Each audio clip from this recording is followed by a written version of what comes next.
तत्सवितुर्वरेण्यं भर्गो देवस्य धीमहि धियो यो नः प्रचोदयात्। ओम शांति शांति शांति। मेरे प्यारे दोस्तों, उपनिषदों की कथाओं के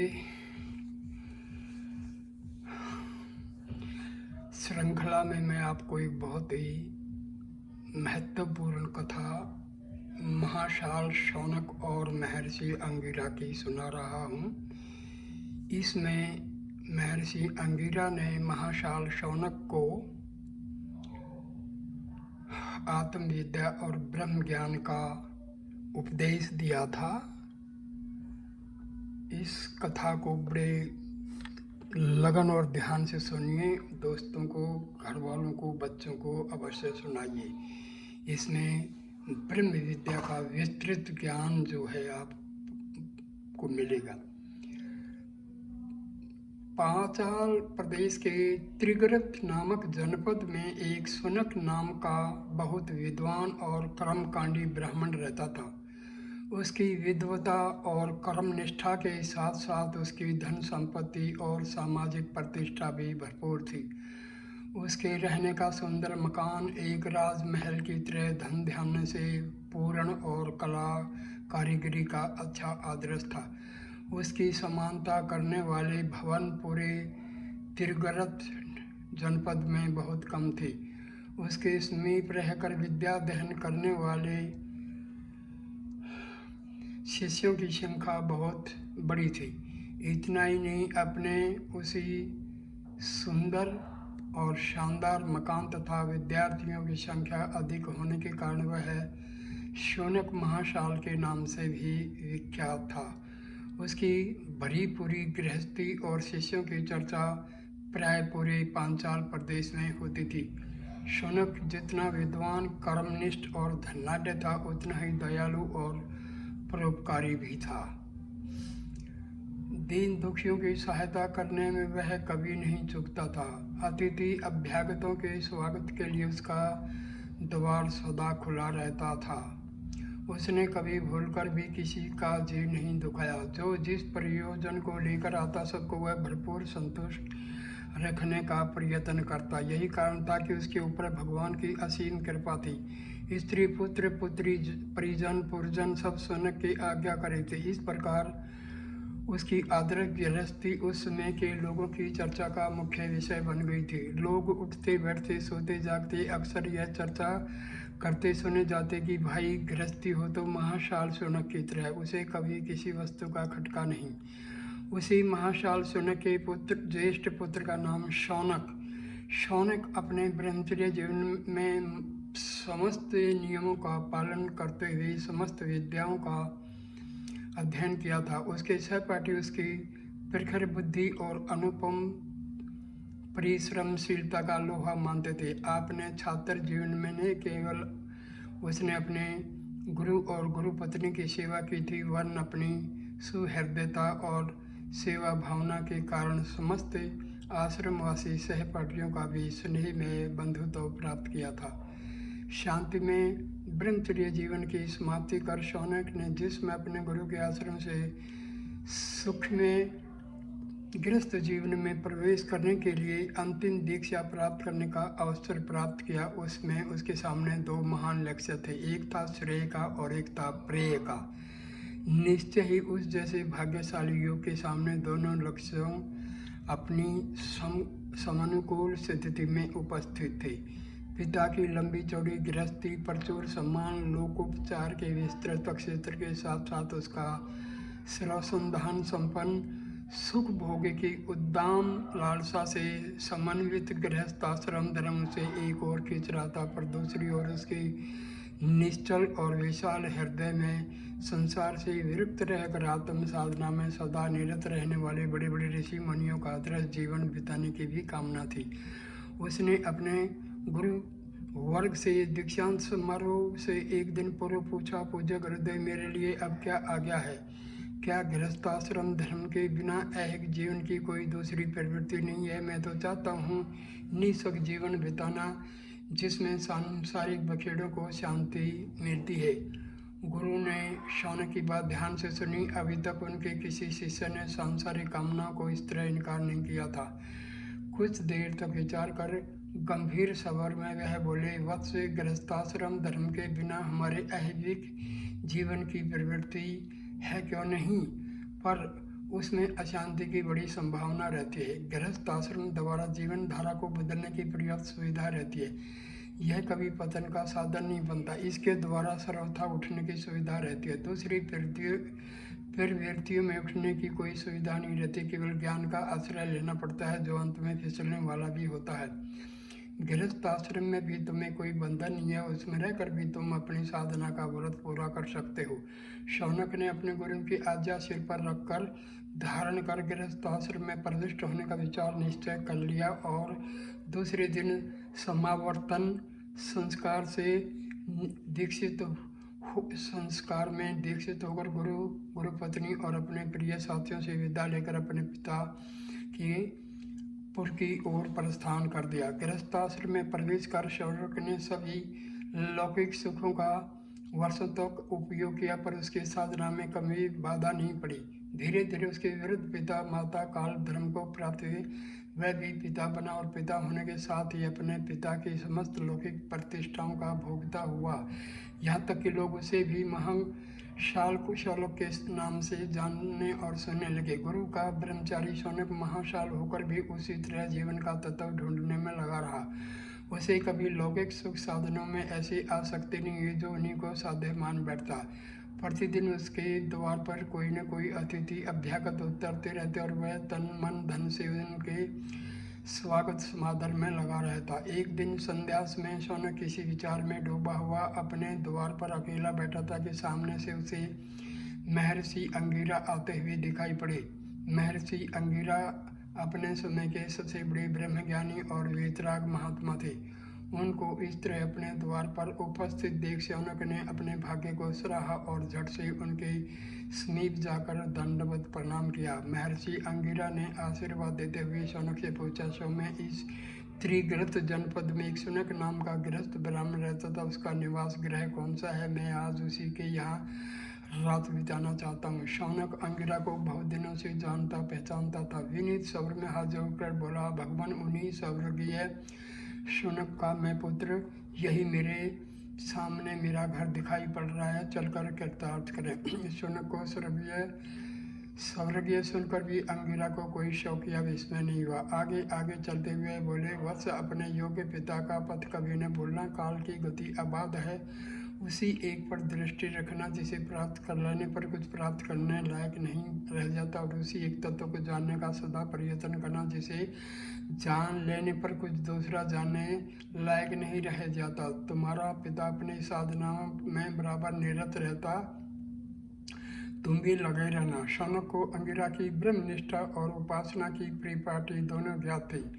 अपने गुरु के मुख से कई बार वह सुन चुका था कि अंगिरा का वह ब्रह्म विद्या अवगत है जो लोक पिता में प्रजापति स्वयं भगवान ब्रह्मा की विदित है, भगवान ब्रह्मा को विदित है। उसके गुरु ने यहाँ तक कि बताया था कि भगवान ब्रह्मा ने अपने उस परम गोपनीय विद्या को केवल अपने सबसे बड़े पुत्र अथर्वा को बतलाया था।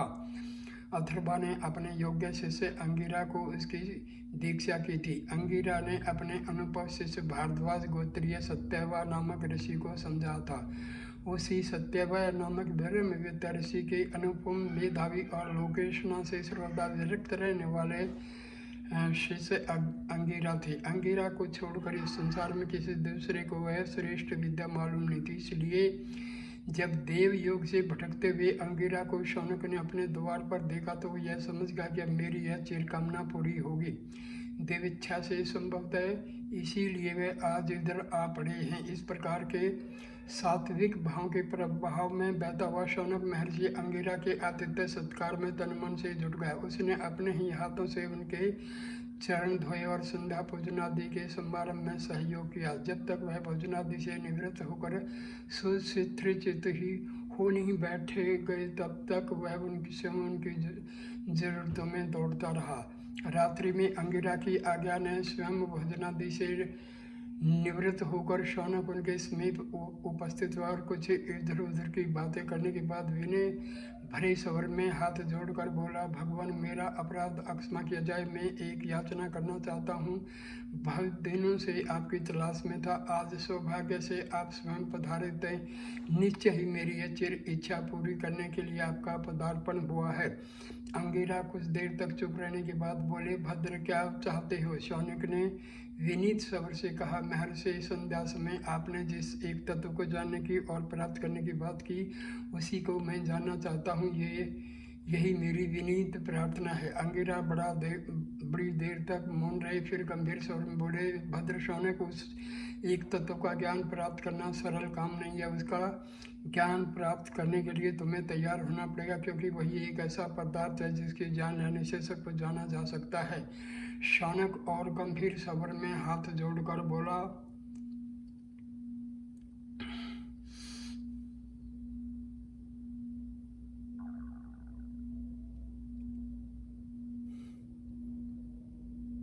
शौनक दीर्घ गंभीर स्वर में हाथ जोड़कर बोला, पूज्य महर्षि, उस परम गोपनीय ज्ञान को प्राप्त करने की साधना में मेरे जीवन के कितने दिन बीत गए। मैं समझता हूँ कि मैंने उसे प्राप्त करने की योग्यता प्राप्त कर लिया। आप उस ज्ञान ध्यान की पात्रता की परीक्षा ले लें। अंगिरा जैसे अनुभवी को यह समझने में देर नहीं लगी कि शौनक की ज्ञान पिपासा कितनी सत्य और अपरिहार्य है। ऐसे सच्चे जिज्ञासु को विचलित नहीं किया जा सकता, पर इतनी शीघ्रता से किसी को ऐसी परम गोपनीय ज्ञान का दान करना भी हानिकारक होता है। थोड़ी देर तक सोच विचार कर लेने के बाद वह बोले, भद्र शौनक, तुम्हारे जैसे साधना निरत के लिए ही उस ज्ञान की उपयोगिता है, पर मैं समझता हूँ कि इसके लिए तुम अभी थोड़ी देर तक और प्रतीक्षा करो। शौनक ने अपनी बेचैनी छिपाई नहीं जा सकी।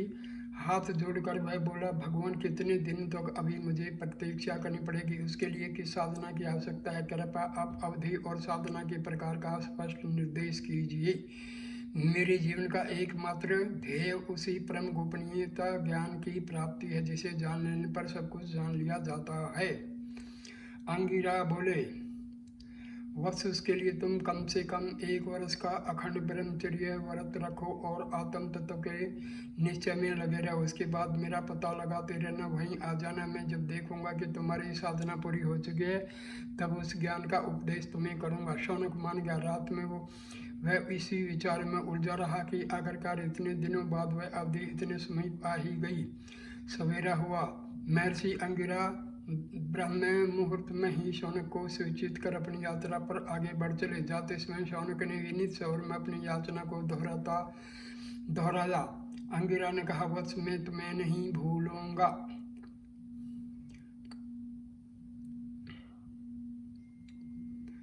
धीरे धीरे 1 वर्ष बीत गया। अखंड ब्रह्मचर्य के नियमों का पालन करते हुए शौनक अपनी साधना में निरत रहा।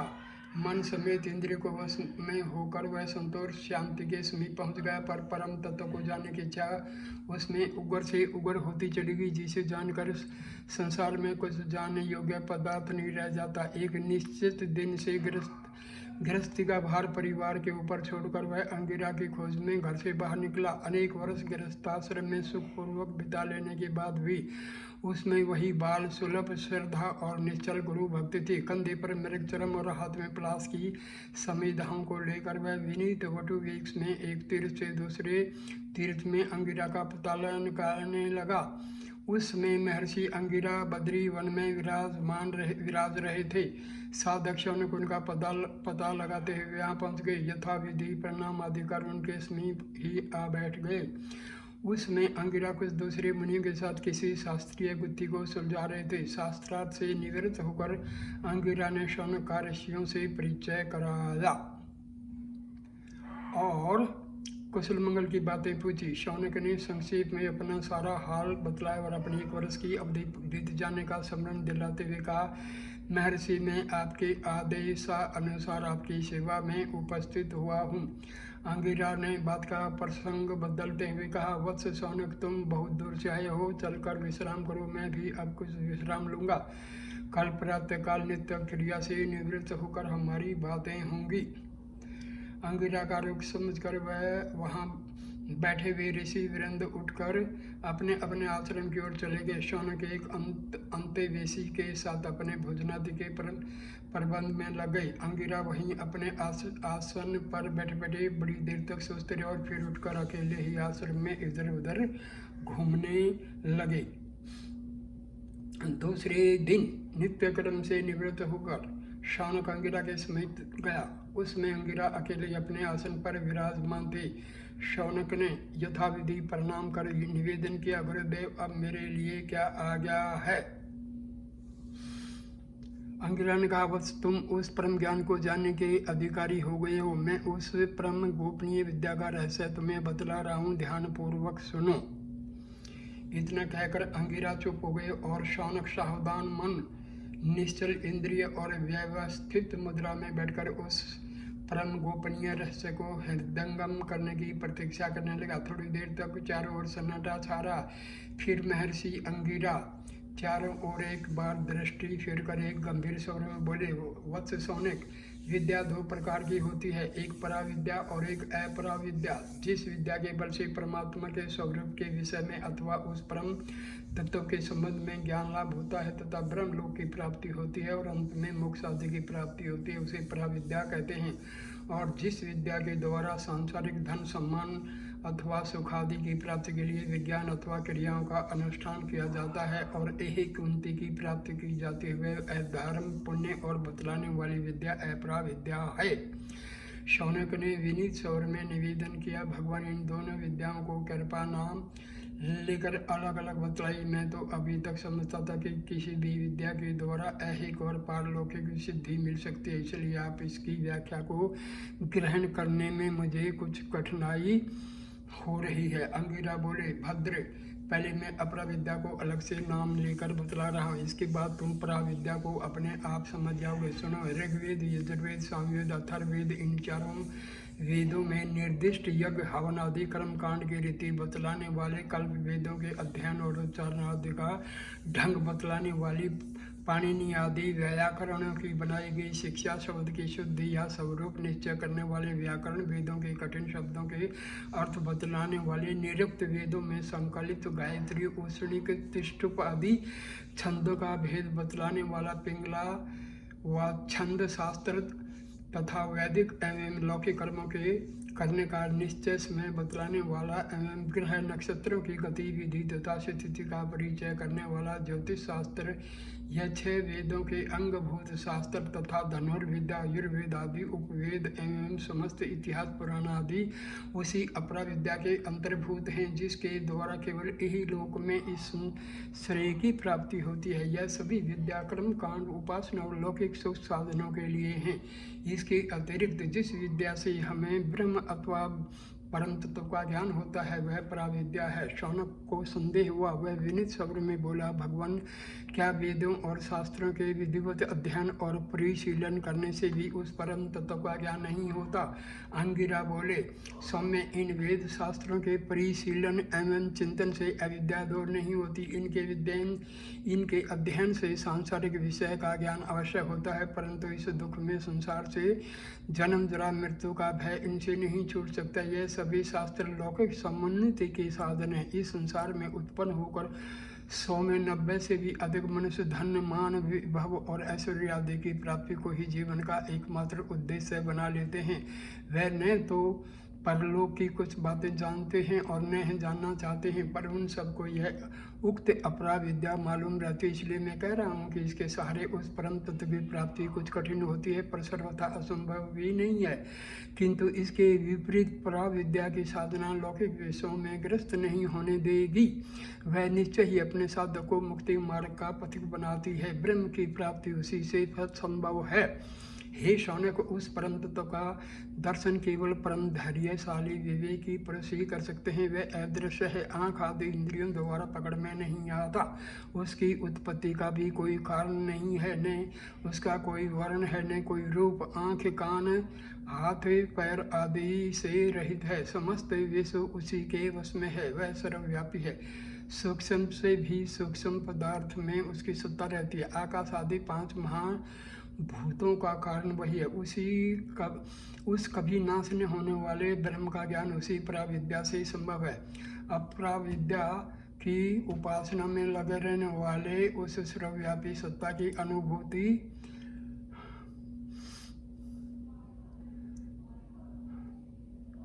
वह सभी शास्त्र लोग के संबंध के साधन इस संसार में उत्पन्न हो। न तो अंगिरा बोले, सौम्य, इन वेद शास्त्रों के परिशीलन एवं चिंतन से अविद्या दूर नहीं होती। इनके अध्ययन से सांसारिक विषय का ज्ञान अवश्य होता है।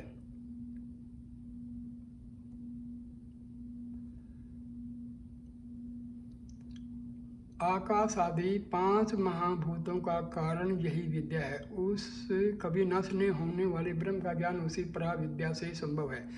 अपराविद्या की उपासना में लगे रहने वाले उस सर्वव्यापी सत्ता की अनुभूति नहीं कर सकने के कारण देवता नामक स्वतंत्र वस्तु के उद्देश्य से परलोक में अपने सुख आदि की कामना करके विविध प्रकार के यज्ञ हवनादि में लगे रहते हैं। किंतु मेरे कहने का तात्पर्य यह नहीं है कि यज्ञ हवनादि के करने वाले भ्रांत हैं। वे एकदम संसार के सुख भोग में निरंतर रहने वालों से तो अच्छे होते हैं।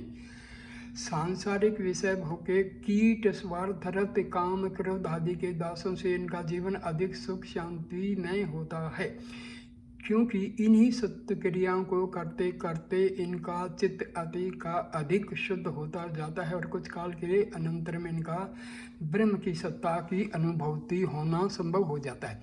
शौनक ने कहा, महर्षि, इन यज्ञ हवनादि की सत्य क्रियाओं की पद्धति किस प्रकार फैली, जबकि इनके द्वारा परम तत्व की प्राप्ति में विलंब और बाधा होने की संभावना रहती। मैं इसे जानना चाहता हूँ, कृपया स्पष्ट बताइए।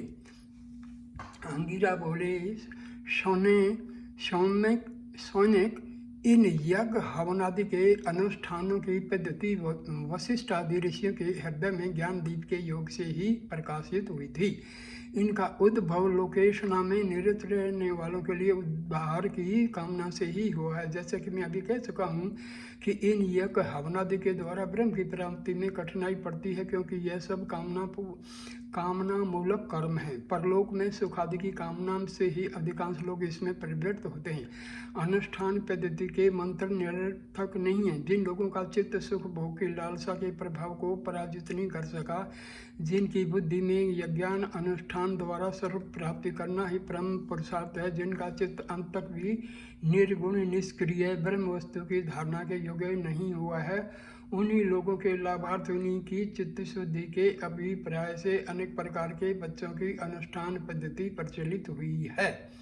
इसी का नाम कर्म मार्ग है। जिनके मन में भोग लालसा दूर नहीं हुई है, जो अपने कर्म के फल की कामना रखते हैं, उन्हीं के लिए इस कर्म मार्ग की उपयोगिता है। इसके फल स्वरूप अंत में सर्वलोक को प्राप्त होगी। यह बात तुमने श्रुतियों से भी जानी होगी। शौनक ने कहा, भगवान, इन यज्ञ हवनादि से सर्व की प्राप्ति किस प्रकार होती है? इसे ज्ञान मार्ग से निकृष्ट क्यों कहा जाता है? इसे कृपा कर समझाकर बतलाइए। अंगिरा बोले, सौम्य,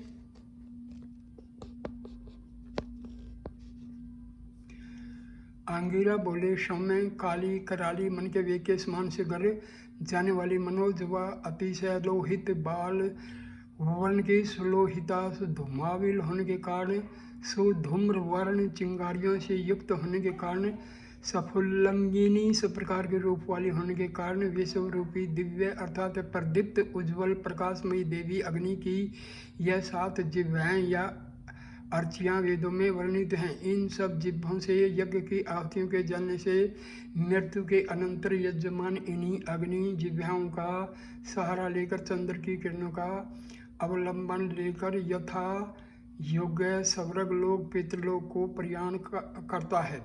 यदि द्वारा इस प्रकार से स्वर्ग फल की प्राप्ति होती है। किंतु वत्स, जैसा कि मैं बतला चुका हूँ, यह सब कर्म विशुद्ध ज्ञान वर्जित होते हैं, अतएव इनका फल भी ज्ञान की अपेक्षा निकृष्ट होता है।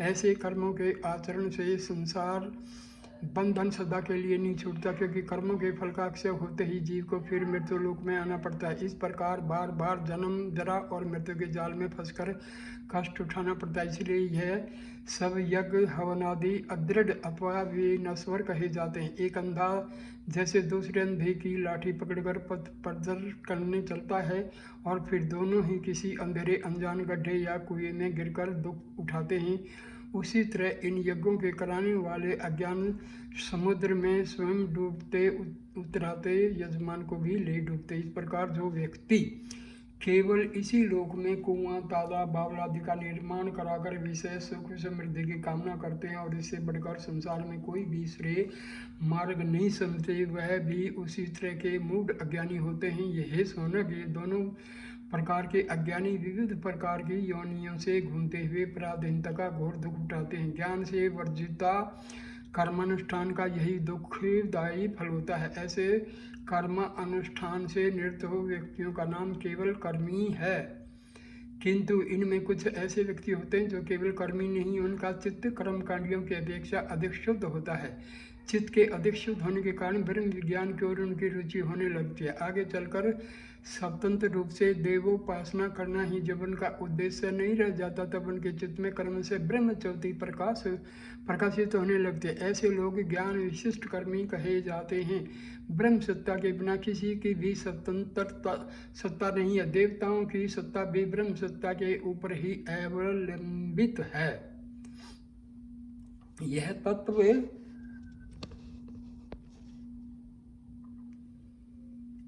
तत्व उनकी समझ में आ जाता है।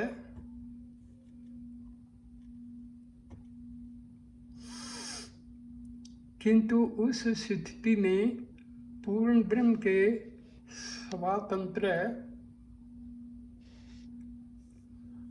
का तत्व पूर्ण रीति से उनके चित्त में प्रस्फुटित नहीं होता, अतः बाहर के सभी अनुष्ठान भी उनके मन से नहीं हटते और पूर्ण भावनात्मक यज्ञ के निरत भी नहीं होते। किंतु सर्वत्र ब्रह्म दर्शन के अभ्यास में निरत रहने वाले अनुष्ठान में ऐसे ज्ञान विशिष्ट साधक भी बहुत उच्च कक्षा के होते हैं।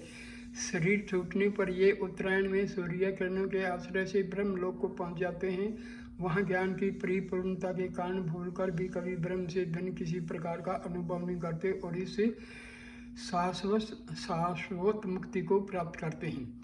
इससे भी उच्च कोटि के वह साधक हैं जो गृहस्थाश्रम में रहकर सर्वत्र ब्रह्म सत्ता के अनुभव का अभ्यास करते हैं और उसके हिरण्य गर्भ और विराट स्वरूप को धारण करते हैं। वानप्रस्थ होकर ब्रह्म साधना में लीन होकर भिक्षावृत्ति से जीवन धारण कर इंद्रियों समेत मन को जीतकर आत्मस्थ रहते हैं, अथवा जो केवल सुदृढ़ ब्रह्मचर्य का पालन कर ब्रह्म साधना में दत्तचित रहते हैं, वह विशिष्ट कर्मी कहलाते हैं। वह शरीर त्याग कर ब्रह्म लोक को प्राप्त करते हैं और कभी लौटकर मृत्यु लोक में नहीं आते। इतना उपदेश कर चुकने के बाद अंगिरा ने फिर कहा, प्रिय दर्शक शौनक, आज मैंने तुम्हें अपरा विद्या के बारे में बतलाया है, अब जाकर इसका चिंतन करो। कल तुझे उस पराविद्या का परिचय कराऊंगा जिसके लिए तुम इतने परेशान होकर मेरे पास आए हुए हो।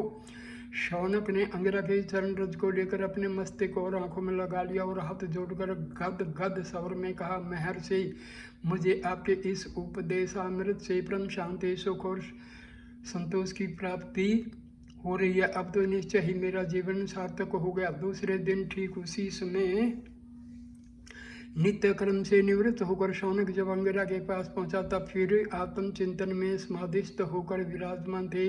उनकी लंबी जटा का जूट बिना किसी प्रकार के मृग चरम पर बिखरा हुआ था, आंखें बंद थी और सारा शरीर पद्मासन की मुद्रा में अवशिष्ट था। थोड़ी देर बाद अंगिरा की समाधि टूटी। उन्होंने देखा कि समित पानी शौनक प्रफुल्ल मन से उनके चरणों के समीप बैठा हुआ है। मुस्कुराते हुए अंगिरा ने पूछा, भद्र शौनक, तुम देर से आ गए थे क्या? शौनक ने विनीत स्वर में कहा, नहीं गुरुदेव, मैं अभी थोड़ी देर पहले ही यहाँ आया हुआ हूँ। कुछ देर तक चुप रहने के बाद अंगिरा ने एक बार शून्य आकाश की ओर देखकर शौनक की आंखों फेरी और धीरे धीरे गंभीर स्वर में कहा, प्रिय दर्शन शौनक, आज मैं तुझे उसी पराविद्या के बारे में बतलाऊंगा। ध्यान देकर सुनना, जिसके द्वारा उस परम तत्व का वास्तविक स्वरूप जाना जाता है, वही परम विद्या है। यह तो मैं कई बार तुम्हें बता चुका हूँ। ब्रह्मज्ञानी लोग उस ब्रह्म ज्ञान का निर्देश अक्षर शब्द से करते हैं। माया शक्ति से युक्त ब्रह्म ही अक्षर ब्रह्म है। श्रुति में माया शक्ति का नाम अक्षर शक्ति भी कहा गया है। यह अक्षर शक्ति वास्तव में ब्रह्म सत्ता से पृथक वस्तु नहीं है। इस अक्षर शक्ति से समन्वित होने के कारण ब्रह्म भी अक्षर कहा जाता है। पंडित लोग इस अक्षर पुरुष या ब्रह्म को भूत योनि अर्थात सभी पृथ्वी जल आकाश आदि भूतों का कारण मानते हैं। उसी अक्षर ब्रह्म से ही सब भूत उत्पन्न हुए हैं, किंतु अक्षर ब्रह्म को हमारी इंद्रियां कभी पकड़ नहीं सकती। उसका कारण बतला रहा हूँ, सुनो। मनुष्य की इंद्रियां दो प्रकार की होती हैं। कुछ तो केवल काम करती हैं, कुछ केवल ज्ञान प्राप्त करती हैं। आँख, कान, जीभ और नाक, चमड़ी, ये सब 5 ज्ञान इंद्रिय हैं, और हाथ, पैर, वाणी आदि 5 कर्मेंद्रिय हैं। इन सब इंद्रियों के अलग अलग ग्राह्य विषय होते हैं, अर्थात यह सब केवल अपने अपने विषयों को ग्रहण कर सकती हैं। आँख का काम नाक या नाक का काम चमड़ी नहीं कर सकती। आँख केवल रूपात्मक विषय को ग्रहण कर सकती है, और नासिका केवल गंध को पकड़ सकती है, अर्थात यह सब काम कान, चमड़ी आदि 10 विषयों स्पर्श आदि को ही ग्रहण कर सकती है। किंतु जो अक्षर पुरुष इन शब्द स्पर्श आदि सब विषयों का कारण है, उसको ये किस प्रकार ग्रहण कर सकती हैं? ये इंद्रियां बहिर्मुख होती हैं, केवल विषय वर्ग को ही पकड़ सकती हैं। जो सब विषयों का परम सूक्ष्म कारण बीज है, उसको नहीं ग्रहण कर सकती। इस अक्षर पुरुष का कोई दूसरा मूल बीज या कारण नहीं है। कारण की सत्ता अपने कार्य में अनुगत या अनुस्यूत रहती हैं। कारण रूपी ब्रह्म की सत्ता कार्य रूपी जगत में अनुभूत रहती हैं। उसी अक्षर ब्रह्म का कोई धर्म नहीं है, क्योंकि शुक्लत्व स्थूलत्व आदि धर्म किसी न किसी द्रव्य या व पदार्थ के होते हैं। ब्रह्म जैसा कोई द्रव्य व पदार्थ तो है नहीं। इस तरह वह रूप और नाम से भी विहीन है, न कोई इसको इंद्रिय है, न वह ग्राह्य है, न ग्राहक है। इसलिए इस विनाशशील जगत का वह आदि कारण नित्य और अविनाशी है, और आकाश की तरह सर्वत्र सर्वदा व्यापक है। उसे ही अव्यय भी कहा जाता है। इस स्थूल जगत में हम लोग जिसको कारण या कार्य करने वाले रूप में जानते हैं, उसके लिए भी स्थूलता का तारतम्य सोचते हैं, किंतु वह इस स्थूल जगत का कारण है। इसलिए इस जगत को कोई वस्तु उसकी उपमान नहीं हो सकती। वह तो सूक्ष्म से भी अति सूक्ष्म निर्व्यय और अविनाशी है। वह निर्गुण है, अर्थात उसमें गुणों की अक्षय वृद्धि नहीं होती। उसी निर्व्यय निरवयव निर्गुण निर्विकार और अविनाशी अक्षर पुरुष से सब सावयव सगुण सविकार और विनश्वर जगत की उत्पत्ति होती है। जैसे मकड़ी बाहर से किसी अन्य वस्तु का आश्रय न लेकर अपने शरीर से ही अपने जाले के ताने बाने की सृष्टि करती रहती है। ये तागे या तंतु उसके शरीर से अलग कोई भिन्न वस्तु नहीं होते। इनका एकमात्र उपादान न उसका शरीर होता है, न फिर निज शरीर से तंतुओं को निकाल कर फिर उन्हें ही अपने शरीर में प्रविष्ट कर लेती है, अर्थात तंतुओं को शरीर रूप में बदल लेती है। उसी प्रकार वह अक्षर पुरुष इस समस्त जगत की सृष्टि करता और अंत में फिर अपने रूप में धारण कर लेता है। उसके स्वरूप के अतिरिक्त यह कोई दूसरी वस्तु नहीं है। जैसे पृथ्वी से वृक्ष लताएं सब स्थावर पदार्थ उत्पन्न होते हैं, उस पृथ्वी के ही रूपांतर व अवस्था भेद माने जाते हैं। इस प्रकार यह जगत भी उसी पुरुष का रूपांतर या अवस्था भेद है, भिन्न कोई वस्तु नहीं है। यदि तुम यह कहो कि इस अचेतन व जड़ जगत का कारण भी अचेतन और जड़ीय होगा, तो उसके बारे में मेरा यह दृष्टांत ग्रहण करो। जिस प्रकार चेतन जीव से नितांत भिन्न अचेतन के लोमा नख आदि उत्पन्न हुआ करते हैं और इसे हम प्रतिदिन देखा करते हैं, उसी प्रकार अक्षर और चैतन्य पर से यह विनाशी और जड़ जगत उत्पन्न होता है। इस प्रकार इस रूप में यह जगत उससे एक विभिन्न पदार्थ भी होता है। तभी देखा जाता है कि यह विश्व उस अक्षर चैतन्य पुरुष से न तो नितांत भिन्न है न नितांत अभिन्न है। निमित्त कारण रूप से वह जगत से स्वतंत्र और भिन्न है तथा उपादान कारण रूप से अभिन्न और अस्वतंत्र है। शौनक ध्यान पूर्वक अंगिरा के उपदेशामृत का पान कर रहा था।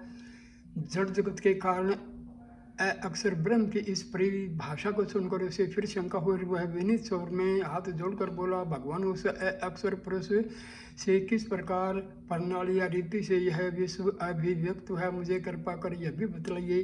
अंगिरा बोले, शौनक ध्यानपूर्वक सुनो, मैं इस जड़ जगत की उत्पत्ति की प्रणाली बतला रहा हूँ। सृष्टि के पूर्व काल में उस अक्षर पुरुष या ब्रह्म को सृष्टि करने की कामना या इच्छा हुई।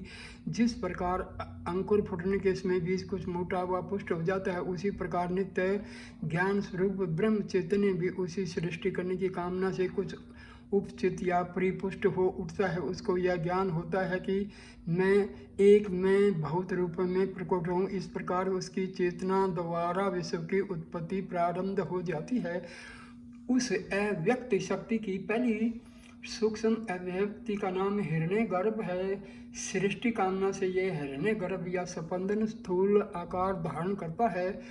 सूक्ष्म स्पंदन की इस स्थूल अभिव्यक्ति का नाम विराट भी है। सबसे पहले अन्न की उत्पन्न होती है, फिर अन्न से प्राण, प्राण से मन, मन से पांचों महाभूत, महाभूतों से समस्त लोक, लोक से कर्म जाल तथा कर्म जाल से अनेक शुभाशुभ फल प्राप्त होते हैं। उस सर्वज्ञ सर्वविद परम ब्रह्म से ही, जिसका तप ज्ञान में है, सृष्टि के समस्त नाम रूपों के भेदों उपभेद प्रादुर्भूत होते हैं। उसी से यह खारा समुद्र और अतिशय ऊंचे समुद्रों की उत्पत्ति, पर्वतों की भी उत्पत्ति होती है। चारों दिशाओं में दौड़ने वाली नदियाँ, विविध प्रकार की औषधियाँ, उद्भिज एवं सब प्रकार के रसों का भी बड़ा उत्पत्ति करता है। वह ब्रह्म ही इस जगत रूप से स्थित है, वही सब कुछ है। ज्ञान और तप का आश्रय लेते हैं और ज्ञानी जनों का साधन ज्ञान है। यह भी उसी का रचा हुआ विधान है। जो शक्तिशाली अपने हृदय में जीवात्मा के सहित भिन्न भाव से परम अमृत स्वरूप उस ब्रह्म पदार्थ का अनुभव करते हैं, उनकी हृदय की सारी गांठें उठ जाती हैं और वे जगत के समस्त बंधनों से छुटकर मुक्त हो जाते हैं। शौनक ने कहा, भगवान अब कृपा उस ब्रह्म की प्राप्ति के कुछ सरल उपाय बताइए। अंगिरा बोले, भद्र उत्तम साधना में लीन रहने वाले नित्य ही ब्रह्म के उक्त स्वरूप आदि के विचार में प्रवृत्त रहेंगे। वह अविनाशी ब्रह्म स्वयं अपनी ज्योति से सर्वत्र प्रकाशमान है, उसे कहीं ढूंढने की आवश्यकता नहीं है। वह सब प्राणियों के अंतर की बातें जानता है। वह हृदय रूपी गुहा में शयन करता है। बुद्धि रूपी गुहा में वह आत्म चैतन्य बुद्धि की विविध प्रवृत्तियों के संसर्ग से ज्ञानाकार में प्रकाशित होता है। उसी के प्रकाश से समस्त विश्व प्रकाशित होता है। उसके प्रकाश के बिना जगत में प्रकाश होना सर्वथा असंभव है। समस्त जगत की उत्पत्ति का मूल उपादान या कारण जो माया शक्ति है, वह भी उसी में अधिष्ठित है। जैसे पहिए के आरे रथ की नाभि में प्रविष्ट रहते हैं, वैसे ही सब पदार्थ उसमें प्रविष्ट रहते हैं। उड़ने वाले पक्षी, पशु, मनुष्य, वृक्ष, लता, गुल्म, स्थावर, जंगम सभी वस्तुएं ब्रह्म में प्रतिष्ठित हैं। जगत में अभिव्यक्त सत्य और असत्य, सूक्ष्म और स्थूल, मूर्त और अमूर्त सब वस्तुएं उसी में प्रतिष्ठित हैं। इन समस्त वस्तुओं की सत्ता तथा स्फूर्ति ब्रह्म की ही सत्ता तथा स्फूर्ति पर निर्भर है। जगत में जितने सब दीप्तिमान सूर्यादि पदार्थ दिखाई पड़ते हैं, उसी की दीप्ति से दीप्ति पा रहे हैं। वही एकमात्र जानने योग्य है। हे सौम्य, उसे तुम जानने का प्रयत्न करो। उपनिषदों में बताए गए मार्ग के महाश्रेय रूप धनुष को धारण करके उपासना द्वारा शान पर चढ़ाए गए बाण उस पर चढ़ाओ और उसी प्रकार उसी ब्रह्म को लक्ष्य बनकर एकाग्र चित्त से उसका भेदन करो। उस उपनिषद में वर्णित प्रणव अर्थात ओंकार ही धनुष है, आत्मा वाण है और ब्रह्म लक्ष्य है। एकाग्र मन और शुद्ध हृदयकरण से अंतःकरण से उस लक्ष्य को भेदते हुए बाण के समान ही उसमें तन में और तद्गत होना पड़ता है। अर्थात जिस तरह बाण अपने निशाने के भीतर घुस जाता है, उसी प्रकार साधक को चाहिए कि वह ब्रह्म में लीन होने का प्रयत्न करे। जिस परमात्म तत्व में ज्ञान, स्वर्ग, पृथ्वी और अंतरिक्ष, समस्त प्राण और मन यह सब जुड़े हैं, केवल उसी के ढूंढने और प्राप्त करने का यत्न करो। अन्य समस्त विषयों के ज्ञान छोड़ दो, केवल वही परमात्म तत्व मोक्ष के लिए साधक और भवसागर के संतरण के लिए महान सुदृढ़ सेतु स्वरूप है। वह सबको जानने वाला है, उसके भीतर और बाहर कुछ भी छिपा हुआ नहीं है। उसकी महिमा सर्वत्र समस्त लोकों में फैली हुई है। वह दिव्य ज्योतिर्मय हृदय रूप ब्रह्मनगर में विराजमान और समस्त आकाश में व्याप्त है। वह मनोमय है। समस्त विश्व में जो कुछ भी प्रकाशित या प्रकट हो रहा है, सब उसी के आनंद और अमृत स्वरूप का परिचायक है। धीर विद्वान लोग द्वारा उसके अनंत व्यापी रूप का दर्शन पाते हैं। उस कारण रूप और कर्म रूप ब्रह्म के दर्शन हो जाने से सभी संशय दूर हो जाते हैं और हृदय की गांठें खुल जाती हैं। समस्त किए गए शुभ कर्मों के फल अक्षुण्ण हो जाते हैं और साधक को अक्षय मोक्ष की प्राप्ति होती है। बुद्धि ही उस परम आत्म स्वरूप की उपलब्धि का साधन है। इसी बुद्धि को ज्योतिर्मय या विज्ञान में कोश कहते हैं। इसी कोश में सब प्रत्येक विज्ञान के साक्षी रूप से आत्मा विराजमान है। इसी स्थान में ब्रह्म का अनुसंधान करना चाहिए। वह परम शुद्ध और सब प्रकार के प्रकाशों का प्रकाशक है। उसे केवल आत्मज्ञानी ही जान सकते हैं। उसे न तो सूर्य प्रकाशित कर सकता है, न चंद्रमा। तारागण तो उसे क्या ज्योति प्रदान कर सकते हैं। अग्नि और बिजली के तेज की भी तो बात ही बेकार है। वर्ण उसी के तेज से यह सब प्रकाशित होती हैं। वही अमृत में ब्रह्म पूर्व पश्चिम उत्तर दक्षिण नीचे ऊपर सब जगह समान रूप से व्याप्त है। हे शौनक, जीव और ईश्वर सदा साथ साथ मित्रता पूर्वक रहने वाले दो पक्षियों के समान इस शरीर रूपी एक ही आश्रय पर टिके हुए हैं। उनमें से एक जीव मोह से उत्पन्न सुखादि भावना रूपी फल को खूब स्वाद के साथ भक्षण करता है और दूसरा निर्लिप्त और निसंग भाव से रहकर फलों को बिना भोगे ही अपने साथी के फल भोग का दृश्य दिखता रहता है। भोग करने वाला जीव उस अपने आश्रय रूपी वृक्ष शरीर के प्रति आसक्त होकर काम क्रोध आदि की भावनाओं में निमग्न रहता है। वह सांसारिक विषय भोग में लिप्त होकर धन, रतन, पुत्र, पौत्र आदि को ही परम सत्य समझकर अज्ञान या अविद्या के कारण उनके प्रति मंतव्य के भाव को छोड़कर असमर्थ हो जाता है और जब उनमें से किसी के विनाश या वियोग का अवसर देखता है तो शोक मकुन होकर विलाप करने लगता है। पर जब वही जीव अपने दूसरे साथी को महिमा को, उसकी संग्रहित शुद्ध बुद्धि की महिमा को देखता है, तब शोक छोड़कर निश्चिंत हो जाता है।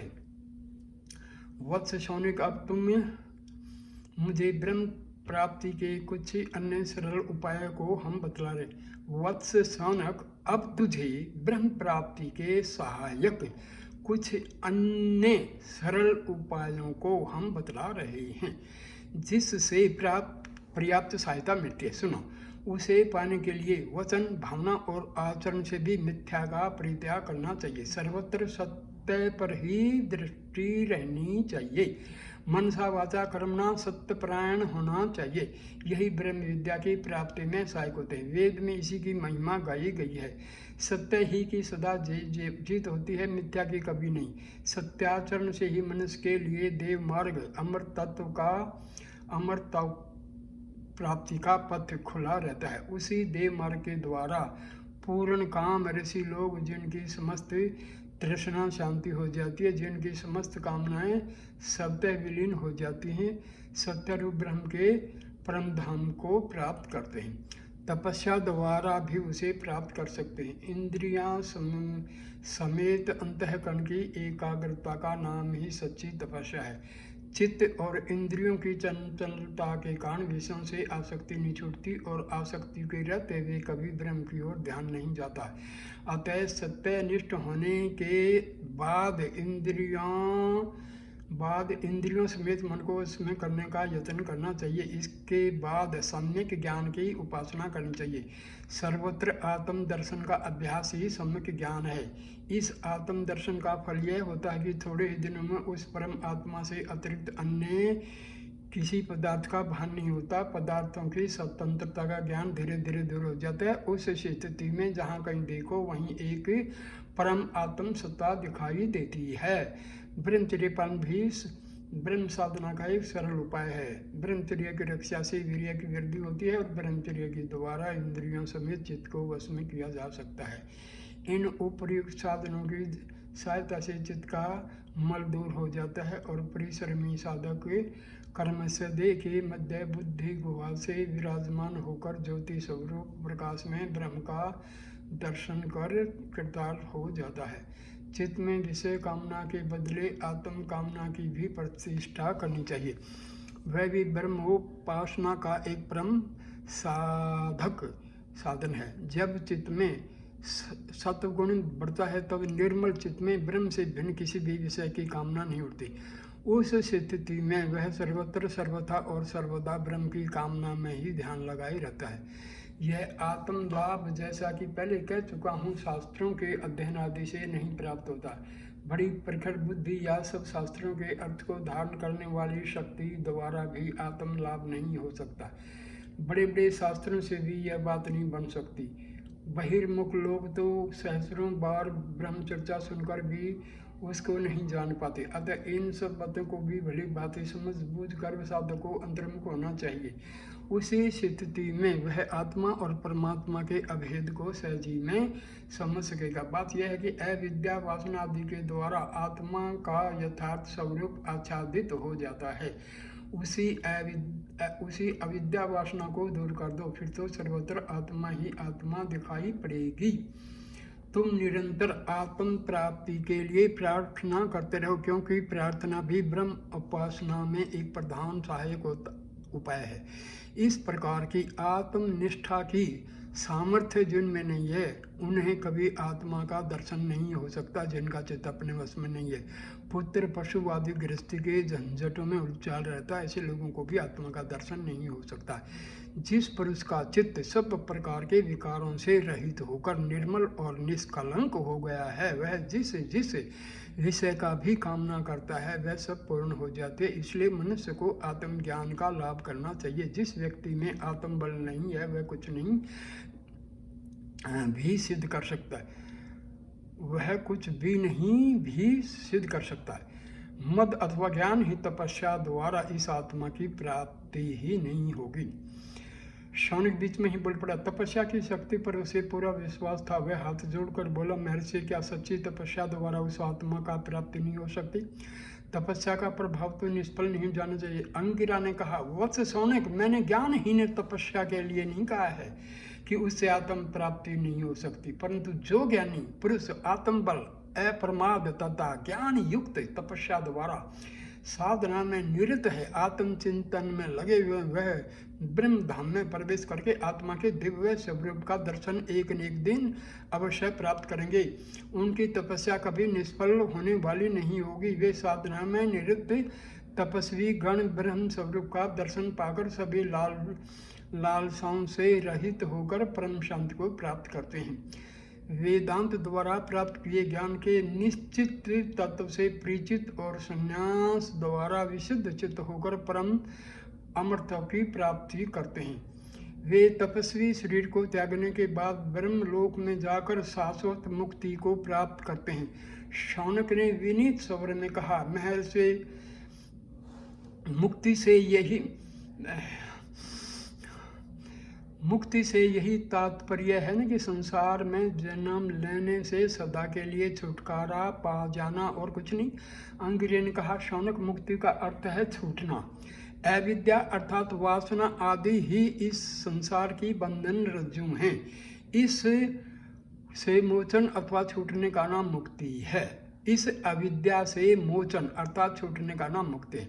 ब्रह्म साधनों में लीन साधक इस अविद्या से छुट्टी पाने की ही कामना रखते हैं। शौनक ने विनीत स्वर से पूछा, गुरुदेव, उस मोक्ष पाने वाले की मृत्यु के समय क्या विशेषता होती है? अंगिरा ने गंभीर स्वर में कहा, शौनक, जो साधक मोक्ष की प्राप्ति करते हैं, मृत्यु के समय उनके प्राण आदि की 15 कलाएं अपने अपने कारण में विलीन हो जाती हैं। उनकी समस्त इंद्रियां अपने अपने कारण रूप सूर्य आदि देवताओं में जाकर विलीन हो जाती हैं। जिन सब पूर्व जन्म के किए कर्मों के फल से इस शरीर की प्राप्ति हुई रहती है, उनका भोग समाप्त हो जाता है और ब्रह्म ज्ञान के अमिट प्रभाव से इस जन्म के कर्मों की वासना के बीज का भी विनाश हो जाता है। उनकी कर्ममयी और विज्ञानमयी आत्मा परम आत्मा के अविनाशी तत्व के साथ मिलकर एक रूप हो जाती है। जिस प्रकार बहने वाली ये नदियां नाम और रूप को त्याग कर समुद्र से विलीन हो जाती हैं, उसी प्रकार ज्ञान एवं आत्मनिष्ठ पुरुष भी नाम और रूप के बंधन से विमुक्त होकर उस दिव्य प्राप्त पर परम पुरुष ब्रह्म को प्राप्त कर लेता है। हे तात, जो उस प्राप्त पर पुरुष को भली भांति जान लेता है, वह स्वयं ब्रह्म रूप हो जाता है। उसके कुल में भी कोई ऐसा पैदा नहीं होता जो ब्रह्म को नहीं जानता हो। वह सब प्रकार के रोग, शोक, दुख, दारिद्र्य से सदा के लिए छुटकारा पाकर गहरी गुफा के समान अंतर्मन की सभी गांठों से मुक्त होकर अमर पद को प्राप्त करता है। हे वत्स, यह परम गोपनीय ब्रह्म विद्या जैसे तैसे अरे गहरे लोगों को नहीं बताई जाती। तुम्हारी तरह सभी कर्मा अनुष्ठानों से अपने चित्त को जो ब्रह्म विद्या लाभ के योग्य बना लेते हैं, उसी को बताई जाती है। मैंने तुम्हें इस परम रहस्य का उपयुक्त पात्र समझकर उपदेश दिया है। बेटा, इसकी भरसक रक्षा करना, तुम्हारा कल्याण हो। मैं उन परम ऋषियों को नमस्कार करता हूँ जिनकी अमोघ कृपा से मुझे इसकी प्राप्ति हुई है।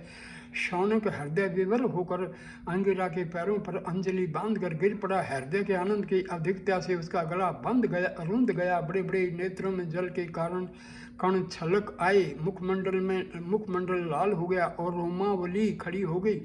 थोड़ी देर तक वह इसी तरह आनंद समुद्र में डुबकियां लगाता रहा। अंगिरा ने उठकर उसे गले से लगा लिया और फिर मुस्कुराते हुए कहा, बेटा, तुम्हारा कल्याण हो।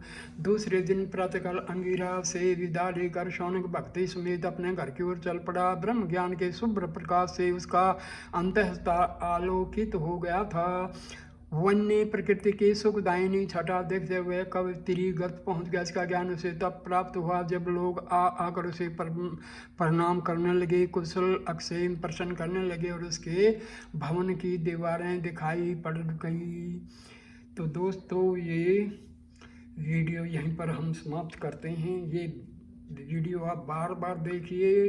दोस्तों को, अपने बच्चों को, परिवार वालों को, रिश्तेदारों को ज़रूर दिखाइए।